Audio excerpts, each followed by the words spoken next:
se promène sur la rivière Rideau à Ottawa, toujours élégant, majestueux. Les blancs sont des cygnes royaux et les noirs des cygnes australiens.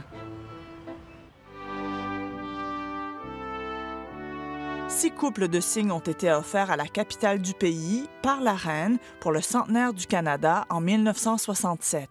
Depuis ce temps-là, la Ville a un programme qui maintient des cygnes, les met sur la rivière l'été pour que les touristes, les gens des environs peuvent les regarder.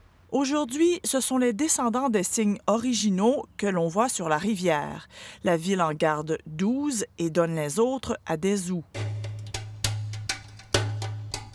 The mute swans usually would lay anywhere up to 5 or 6 eggs. The incubation period is about 36 days, roughly. The Australian blacks would have laid up to 8 eggs.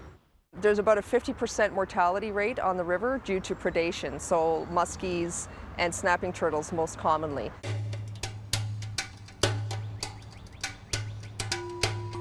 In terms of from the municipal, like a municipal program, I believe I'd probably be maybe the only one in Canada.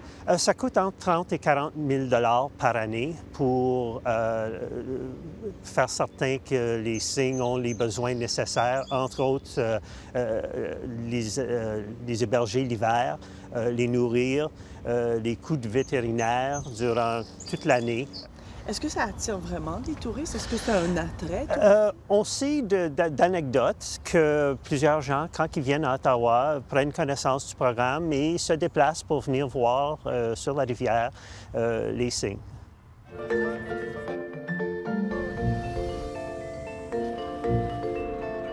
Je suis touriste, j'habite en France. On vient de Saint-Jean-sur-Richelieu, au Québec. Je viens de Paris. Est-ce que vous connaissez les cygnes royaux à Ottawa? Vous savez, ces grands oiseaux blancs? Non, je connais pas ça. Non. Pas du tout. Pas du tout. Tard à l'automne, il faut rentrer les cygnes parce que l'hiver, la rivière Rideau gèle. Puis, c'est pas tellement que le froid qui est responsable, mais c'est plutôt que les cygnes peuvent se nourrir. Ils ont besoin de pouvoir mettre la tête dans l'eau, rentrer sous l'eau et aller trouver la nourriture au fond de l'eau. Alors, naturellement, parce qu'ils ne peuvent pas s'envoler pour le sud, ils ne pourraient pas se nourrir. Alors, il faut les rentrer, donner de l'abri et les nourrir durant l'hiver.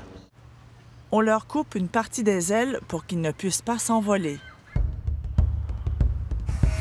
Leur abri hivernal, construit en 1966, est aujourd'hui en piteux état, tellement qu'il nous est interdit d'y entrer pour des raisons de sécurité. Aucune photo récente de l'intérieur de l'édifice n'est disponible non plus. Chaque paire de cygnes a besoin d'un enclos qui est sèche, où on met de la paille, et ainsi de suite. Mais ils ont aussi besoin d'un bassin d'eau pour qu'ils peuvent en fait nager un peu durant l'hiver. Aussi besoin d'une sortie extérieure qui les laisse sortir, même à l'hiver, ils aiment être dehors. Alors, c'est 12 systèmes de petites piscines qui ont besoin d'avoir l'eau remplacée. Total de la facture, 375 000 $ pour un nouvel abri.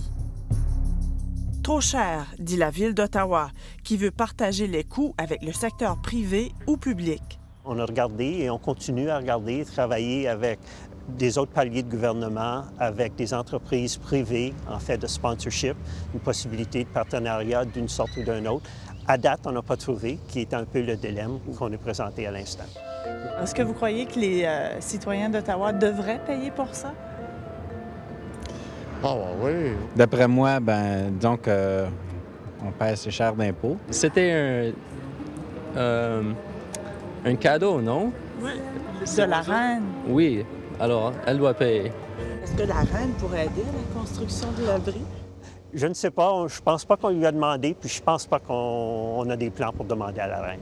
La Ville a fait quelques travaux pour prolonger la vie de l'abri d'un hiver. Mais après cela, il ne sera plus fonctionnel. Si on ne peut pas régler le problème, en fait, une des prochaines étapes pourrait être de commencer à donner des cygnes à d'autres organismes qui sont licenciés pour l'entretien.